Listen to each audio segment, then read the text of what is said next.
Good morning, everybody. My name is Jason Fox. I'm the Senior Technical Evangelist at the FIWARE Foundation, and the subject of today's FIWARE Wednesday webinar is an introduction to NGSI-LD. This will be driven LD first rather than NGSI v2 first. So let's see what we're going to be doing today. Learning goals for today are very broad and very much based around data interoperability and data modeling. The point here is that in order to understand NGSI-LD, the LD stands for linked data, you need to be first able to understand JSON-LD. I'm sure you're all all familiar with JSON as a data interchange format. There is an extension to that which has also been added to the NGSI v2 interface, so that there is it is much easier for machines to understand what data is and how to communicate with it and how to chop it up and use it. So the important point around here is something called an at context, or core, and there is a core at context for the NGSI specific part of the functionality, and every NGSI normalized NGSI-LD output is itself JSON-LD, but not vice versa, because it's an extension of JSON-LD. Now, without having proper data models in this system, it won't work, and I'll explain why this is necessary, and we'll have a short demo as well, just the typical create an entity such as a building, and then see how the attributes come in, as you would expect from NGSI v2. And we will see how to define things like properties and relationships and potentially enumerations and other extensions to the JSON-LD and NGSI-LD concept. JSON is a data interchange format. However, it is not easy for machines to read. Machines need to have a little bit of help, because what you call things and what I call things could well be different. So what has been done is that you take a standard lump of JSON, which in this case is the key value pairs, which you can see name, born, and spouse. But you can then annotate it with additional information. This additional information means that instead of having a name, which could be a password, it could be a username, it could be someone's legal name, it could be something completely different. But if you can make that a URI rather than just a short key value pair, and you can publicize that URI as saying my name is a real person name, then it is easier for machines to understand that, it's easier for people to understand that, and it's easier to compare different data sets. As you all know, FIWARE is based around this concept of interoperability, and this is moving the interoperability to another level, because it means that when people are able to discover your data set, they are able to find out much more information, or their machine is able to find out much more information about it. So linked data here, and you'll find there are already linked data snippets available on the web, is purely putting up a set of data, as I said, and a way of reading it. If you've ever looked on the web, searched on the web, and you found reviews like, this is a 3-star review, this is a 5-star review, frequently, if you can get that on your search engine, it's because your search engine is able to read the data from the page, recognize that that data is linked data, and say, okay, it's got this JSON object. This JSON object is a review. The review has got an attribute called rating. The rating has got a value of 3. Okay, I can then put 3 stars next to my rating. So you can see that the search engine is not the generator of the data; it's reading it, and it's the next element of the chain which is lost without being able to read this information. So here we have this JSON snippet where you have this Key value pairs, orange, fine. And then there are two things in purple which are using key values. Now, ID is a standard, or at ID is a standard to have a unique URI to represent a thing. And obviously for the NGSI-LD, it will be an entity. Fine, not a problem. But the other interesting thing is this at context. And at context is the extension which says this is a long value. And we'll get to some more examples of that later on. Now, my talk here is not to tell you all about JSON-LD. This has been done much better by the guys who actually are behind JSON-LD. And therefore, there are a series of links up on screen to explain what you get out of pure JSON-LD, what you need for the core markup, the at context, the at ID, the at vocab, and what have you.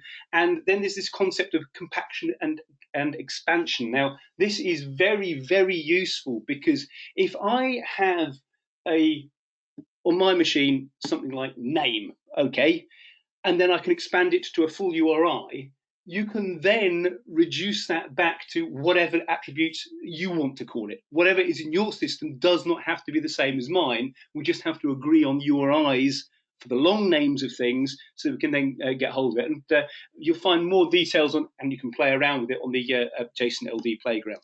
But enough of JSON-LD, let's move on to NGSI-LD. NGSI-LD is the evolution of NGSI v2, which is the standard used by FIWARE, and it's been improved to add this linked data support. Basically, it's v2 plus linked data. And you can see below that we have, this time we have what looks like a nice NGSI-LD entity rather than a JSON-LD entity. And you've noticed that you've still got your type and ID direct from NGSI v2. Now your ID in NGSI-LD must be some sort of URN. This one has got an HTTP URN, but normally the URN's NGSI-LD colon blah blah blah, because that's the right way to do it. And then you have a type for the entity. In this case, it's a person, and that person would be defined in your data models, your at context. Now the at context implicitly includes the core context for NGSI-LD. So that second line in red is unnecessary, but I'm just put it down for make it explicit. And any data models you have created. And the point being is that if you can create a person, I can say what I mean by name. What do I mean by born? What do I mean by spouse? Now, for JSON-LD, you can put whatever values you want in your key value pairs. However, for NGSI-LD, as you would expect, we need to have a type and a value, and the type must be a property if you are talking about attributes which are changing over time. The alternative here is if you have a type of relationship, and this is linking from one entity to another entity. In this case, you've got one person linking to another person, and this is so that you can navigate from one entity to another entity. So if, for example, you had a building, and the building has an owner, you would be able to work out this is the right URL to go off and find out more information about that owner. Now, the second line here is implicit to every single NGSI-LD call, and it looks something like this. What has been defined is that there are a few about 80 standard names which are required to be used. So if you take, for example, date. Date is expanded to be NGSI-LD colon date. Okay, but that also gets expanded itself because we've defined NGSI-LD, so it's that full URI /etc being the standards organization, / NGSI-LD / date. And that means that there is a well-known, well-defined name for that particular type of object.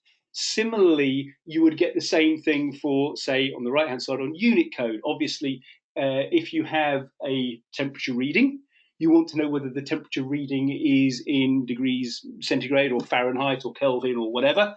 And therefore, it is important to be able to know what units there are, because the temperature being 6 is meaningless. A temperature 6 Fahrenheit is going to be different to a temperature of 6 Kelvin. One's going to be an awful lot colder. So you need to have well-defined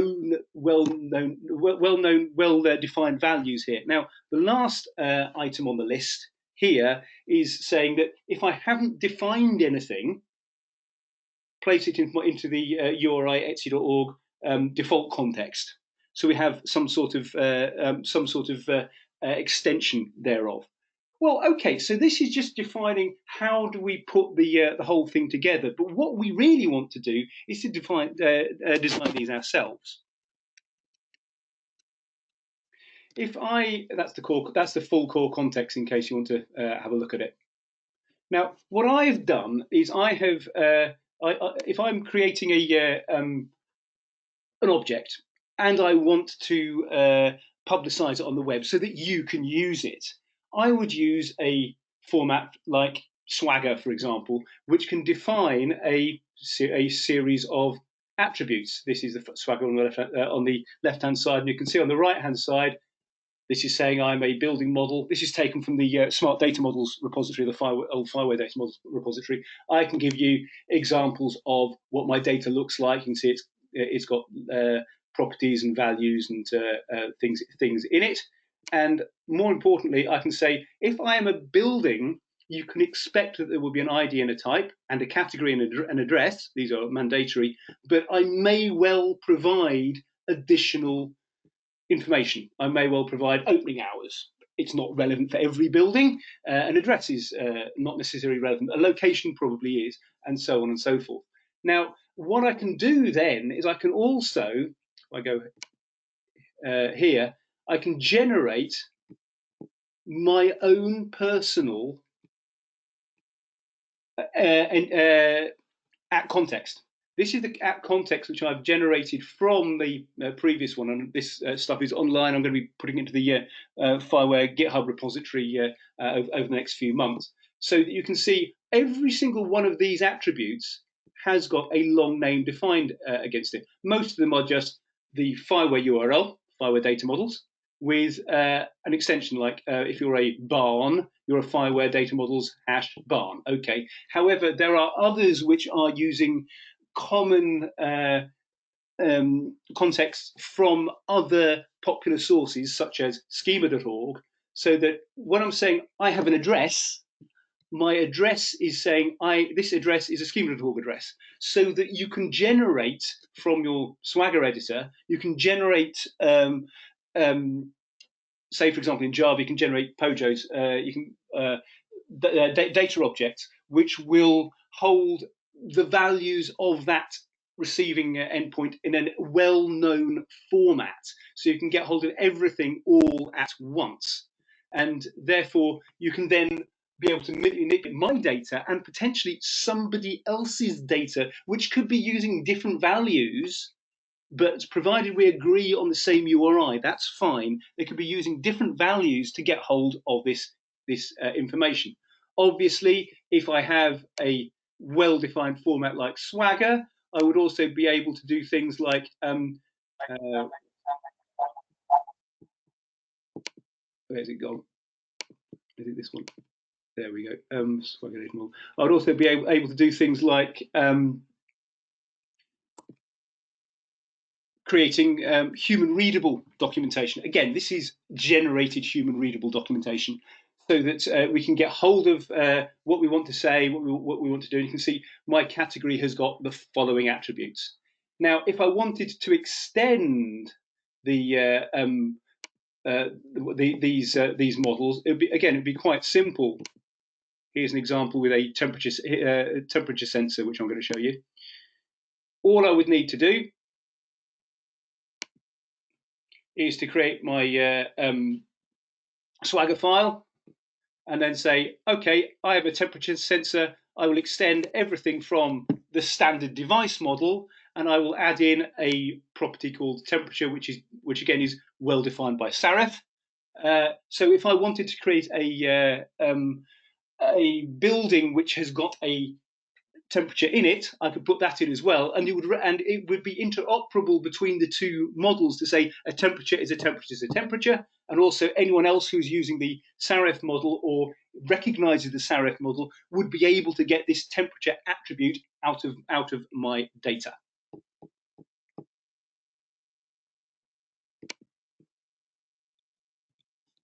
Okay, so NGSI-LD is an evolution of the existing NGSI v2 specification. So the difference is pretty minimal, to be honest. NGSI v2, REST API, key value pairs, types for each attribute, and it's JSON. NGSI-LD is REST API, it's JSON and JSON-LD payloads. You can still output the key value pairs if you wish. You can still send subscriptions in key value pairs format if you wish, but the basic format is this JSON-LD format, which because the whole structure has been well defined as core context, means that computers can read it more easily. CRUD operations are, instead of being under v2 entities, are now under NGSI-LD v1 entities, and similarly for registrations and subscriptions, they've just moved to a slightly different URL, because it is possible to have a context broker which is offering both interfaces. So obviously you need to have a slightly different endpoint. So let's see this in action.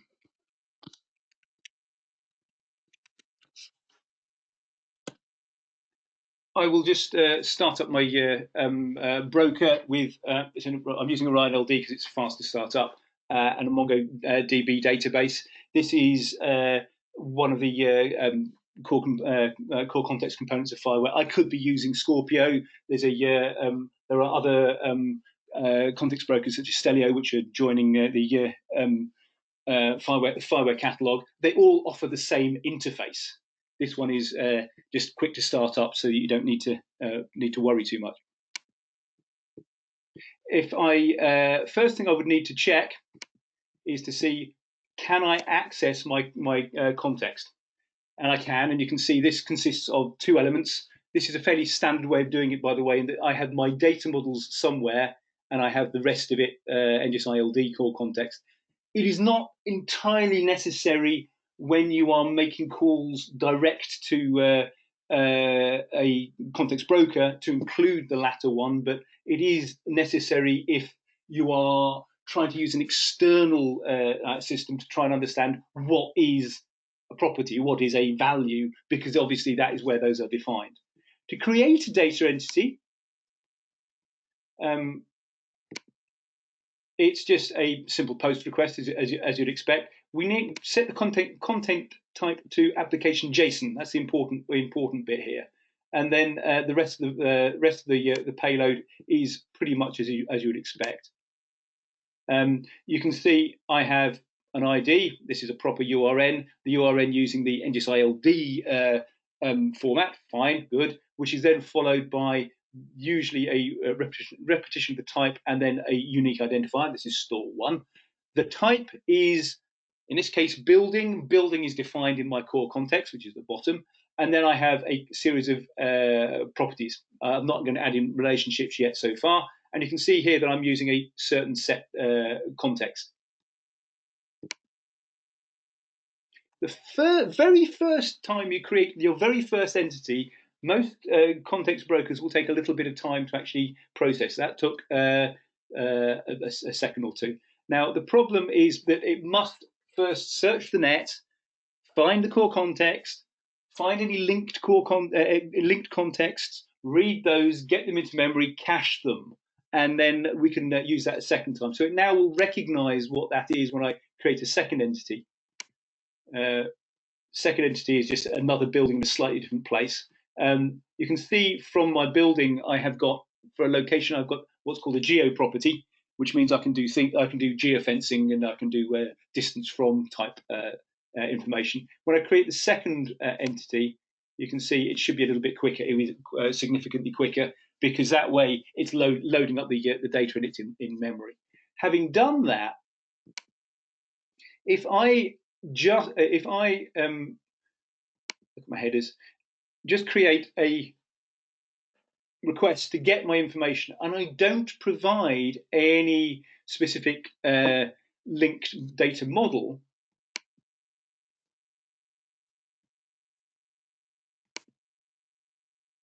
what I get back is interesting, to say the least. It's a mixture of long names and short names. The short names here, like location and type and value, are defined already in my core context. The long names I get back, like this category or the commercial here, those are not defined. These are pushed to the whatever I've set as my core context, because that's what I've got. And then things like schema org address I've got because I've already defined that within my data model. If, however, I was to add in my core context, I then get back my usual short names for everything. You can see this should be pretty familiar, that it's just key value pairs, it's JSON, it's NGSI v2, near enough. Every single attribute has been given the type property or geo property so far, but it's fairly standard stuff. You can see here also that I can also add in additional metadata. I have here a verified subproperty to my address. My information about my address, whether it's true or false, is a subproperty, and therefore we can get information about that. The typical use of this would also be for linking to other entities. So you could have a provided by attribute, which would then say this temperature reading came from that device, and from there you can easily navigate the tree of information. And you can see that the full, that's everything which is currently in my context broker. You'd very rarely want to do something like that. You're much more likely to want to do the usual things like getting an individual entity. Again, if we look at the headers, you can see I'm not putting in any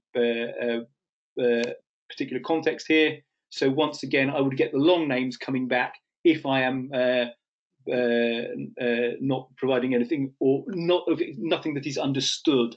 If I move on to and actually put in a proper context, here we go, that data models context. And of course, I could put in a different one if I wanted to get different names coming out.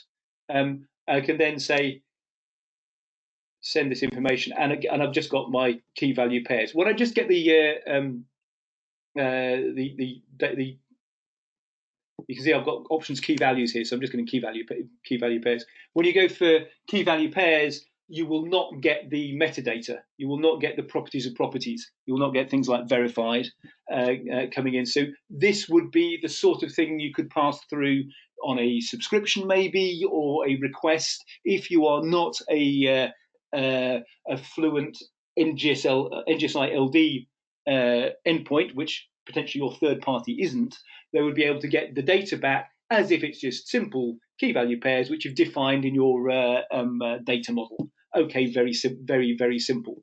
Now, the first thing which you need to look at when you're using NGSI-LD is that the way you retrieve information is based on the query language, which has its basis in NGSI v2. So it is possible to actually look up information for a specific entity using, say, the name parameter. If I have this, if I use Q, name attribute. So in this case, I would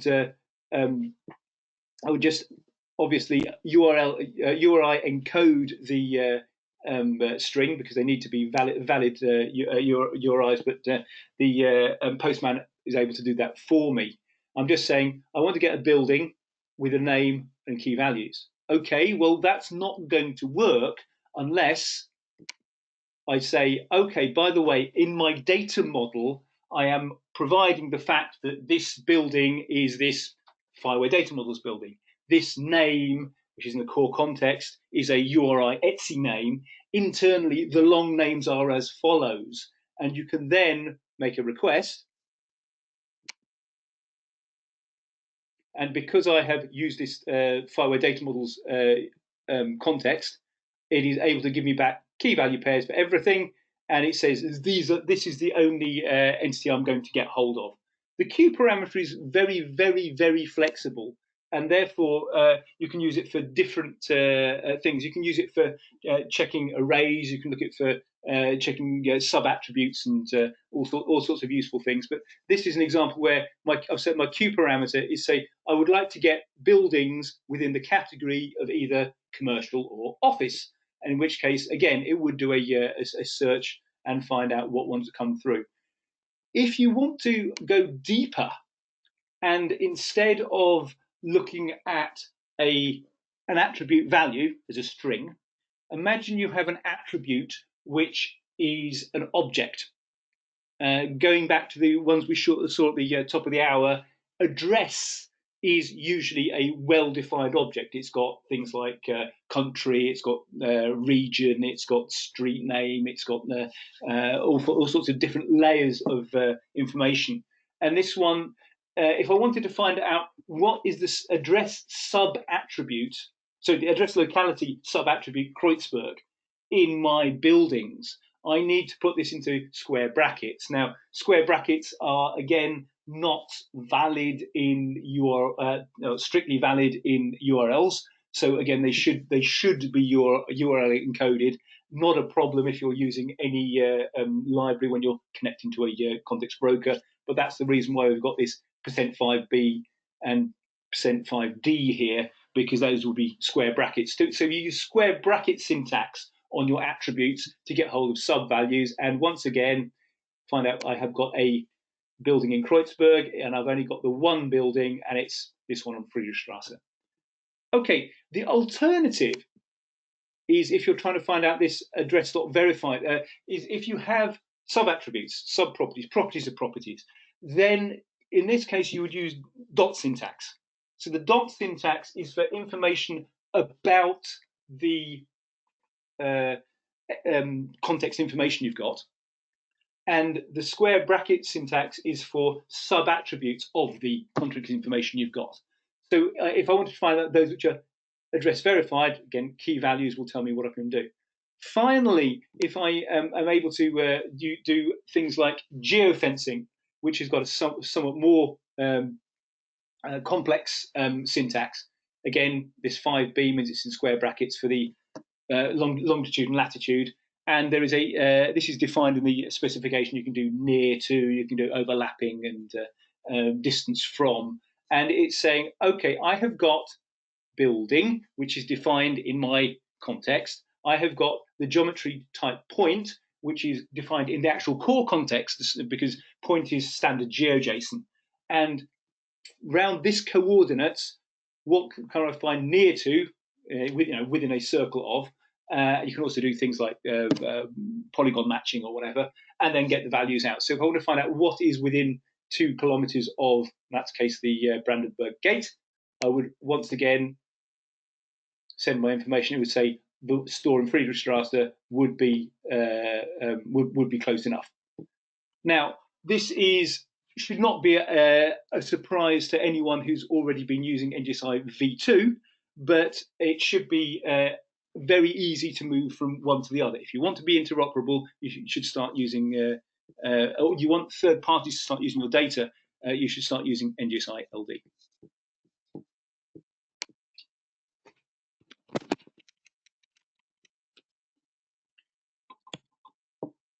So, in summary, the difference is very difficult to see between a created entity if you just look at them on the screen, so I'll highlight it. You can see that the actual difference is fairly small. It's more a case of the content type is now application JSON plus LD. We need that app context in there. You can pass this in as a header as well as passing in the body, depending on the function you're trying to do. And instead of having types for each attribute which are defined in my model as a string, every single attribute type must be either property, geoproperty, or relationship. We'll come to relationships in a second. And the definition of what actually is the old type, like the address, is now in this moved to this core context. So you no longer define a postal address in your address. What you do is, let's say, address is a type property, and address is defined as schema.org address, which is a well-defined object, and then people can read that thereafter. Similarly, if you look at the locations, locations, instead of being geo.JSON type, they are now well defined using the standard JSON-LD definitions. So every property is a geo-property, and things like point, line string, polygon, multi-line string, and what have you are well defined. You notice the difference between a property and a geo-property is that properties have values, whereas geo-properties have a value with an object and coordinates in it. Coordinates, again, is one of these terms which has been well defined. It's well defined in GeoJSON. For those of you who want to look at data models in depth, you can see we now have a much more rich data model. NGSI v2 data model just had entity has attributes and metadata, and obviously sub values therein. But you were stuck with one layer, and there was no way of defining what X was following Y. Regarding relationships, it was done by convention. You could say, okay, this attribute is a relationship, therefore I need to read it as a relationship and do other things with it. Now we have proper structured navigable knowledge graph, in that you can have a property which in turn can have relationships or properties, which in turn can have relationships or properties. So you have properties of properties, or properties of properties of properties. This, in the main, as far as I can see, going beyond the second level is usually unnecessary. I would say I would have an attribute like temperature, and I would have a property of that property like accuracy, or I would have a relationship with that property like provided by, so that I don't need to navigate to the other object to get information which I am wanting to use within my request. If you want to start getting hold of information further afield, you can do it. There are examples in the step-by-step tutorials of how to, say, read a shelf from within a building and get products from that shelf. We won't go into much detail on relationships, but it is possible to do that. It is theoretically possible you could throw everything into a single request and get everything back. It's going to be a very heavy payload. So this is how the data model would work. When I keep saying the word properties or relationships, I keep repeating myself. It's difficult to understand the concepts, but you can look on the screen here. The things you must have: you must have a type, you must have an ID. The type must be fully defined. It needs to be a full string, and the ID must be unique. This is a slight difference from v2, where it was possible to have the same ID for a different type. And you have a series of properties or a series of relationships, which are either information about that item of context or information about other related elements to that context. So in this case, managed by would be a reference to another person in the hierarchy, for example. And you can see that it is possible to get either strings or arrays of objects, or structured objects like address as your properties, and you can have additional metadata, which is properties of properties, about that field. So this is all fairly standard stuff. When I read the data, I can either request that I get my context back within the body, if I use application LD plus JSON in my accept header, or I can request, I just want to get JSON. I don't care so much about your app context. Or you might want to potentially apply a different app context afterwards, in which case you can put it back into the header. The header is a standard link header, which is you can see that on the screen there. They're very easy to pass. There are libraries to do this. This is the standard for HTTP. So we can get hold of the information nicely back, so that if I am not necessarily a NGSI-LD endpoint, I can still be attached to one of these and use the information. So this is the whole point of this, is that we want to define de facto standards which are also modifiable if necessary. You look at this screen here, I say, I want to have a location. Well, within the core context, it has been defined that you will call this geo-coordinate, this position, this place, this whatever, you will call it location. You could just as easily have called it place, or located at, or Standort, or Occupation, or whatever the various options are. There is now a well-defined standard within the core context. It might be that within my own application, if I'm a Japanese developer, I would probably prefer to have it in Japanese characters, for example. I might want to use the short name of Occupation. However, I could still say that the real long name, the real URL, is still going to be this Etsy URI, which means that everybody else who uses my data will recognize that as this is a location. And similarly, I could, if I wanted to, use the other names. You were encouraged to use the standard names if possible, but obviously you don't want to restrict your third parties. And if you use what's known as expansion and compaction within JSON-LD, you can then take your NGSI-LD payload and then tweak it to the way you want to use it.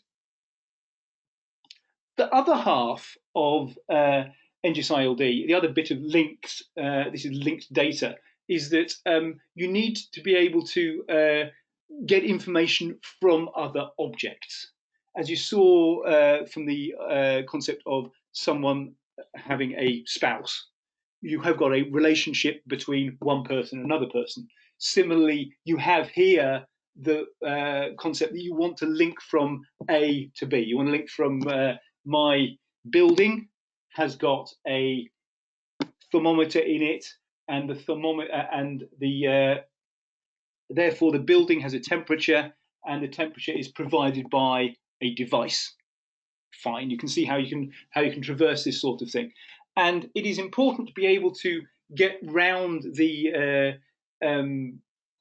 nodes of the graph and the edges of the graph, and be able to navigate that and be able to offer sufficient information so that a computer is able to discover further information. Relationships are very much like properties, except that instead of having a value, they have an object. You can see I've got a located in relationship there, which is pointing to another object. You can have relationships of relationships, or relationships of properties. So requested by would be, this is requested by Bob the manager. Even just looking at this thing, you can work out that you're going to be able to go from A to B. Well, you can work it out, but can your computer work it out? It is necessary when you are creating a proper context to be able to say, oh, by the way, this attribute here, you know, this installed by attribute, which expands to that long name, by the way, it's actually pointing to an ID. It's pointing to another object. And you can define this within the data models by setting your type equal to ID. So it knows that this is another object.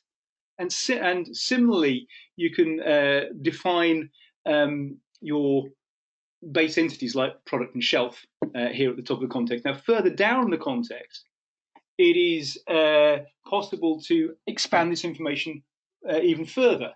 This is a full rich JSON-LD graph I'm describing here. So I could say, okay, I have a product. It's a class.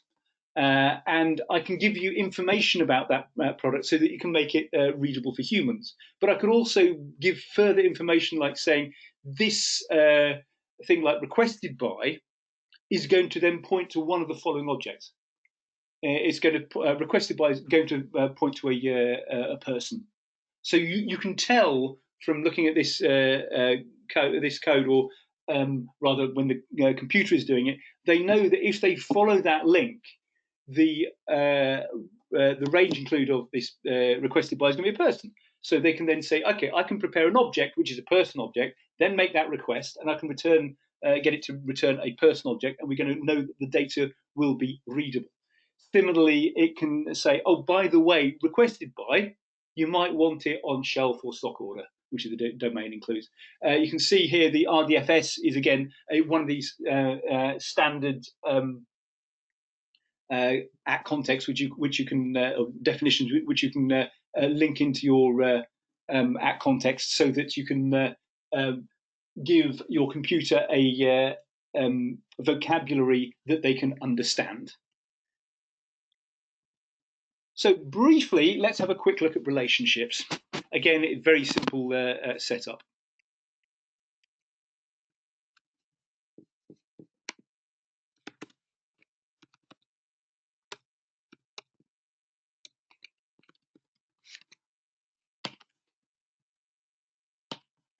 Start up my system again. There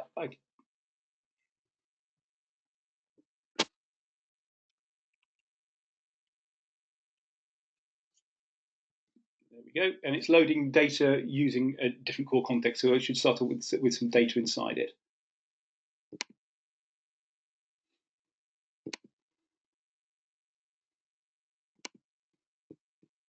If I just see if I've got some data in there. Yes, you can see I've got a series of buildings in there. Now, I'm not going to go through all my relationships. I'm just going to do a simple one. But to add a relationship, you just need to do a post, obviously, and we're going to put in that. We're going to put in two relationships here. You can just put in type relationship object X, or you can say located in, which in turn has relationships and objects. So all it is instead of using value, it's object. If I send that,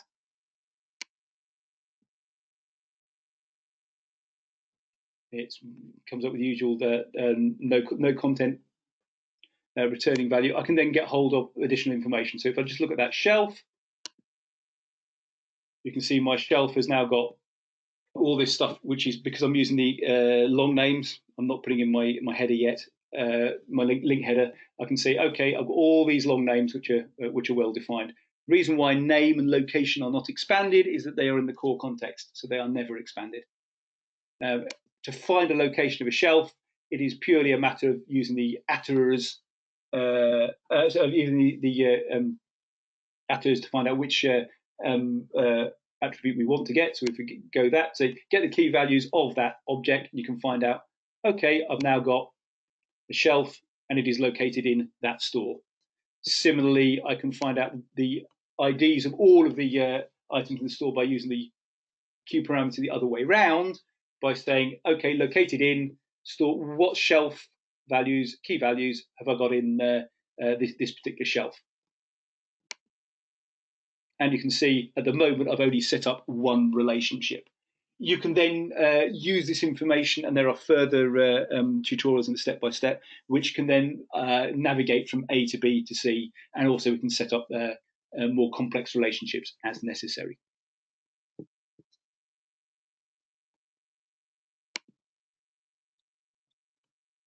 So, in summary, what is context data as linked data, and how does it help? It allows third parties to be able to get hold of your information. If you are interested in passing through sufficient context data so that someone can build an application based on your data, opening up your data so that third parties can use it, they would really appreciate it if you can push it forward in a machine readable format. The example of the rating you can see here, Google does not own this website at lego.com. Lego.com are providing the information in a linked data format which is readable by the search engine as a third party. As far as NGSI-LD data is concerned, you could end up with a situation where you have the standard model, which I have published on the tutorial, the standard supermarket tutorial, would have sufficient information publicly such that I can create a third party which would then application which would then be able to read from my shelves. It would be able to know that my shelf is in this location. It could then load up the shelf stacking itself, and it would then be able to be switched into an alternative context provider who is using the same long names to say, okay, I'm not restricting myself just to Jason's supermarket. I want to go for somebody else's supermarket, and obviously it gives you that opportunity. So that, in summary, is a short introduction to NGSI-LD, and I wish you a good day and hope you will keep your data interoperable.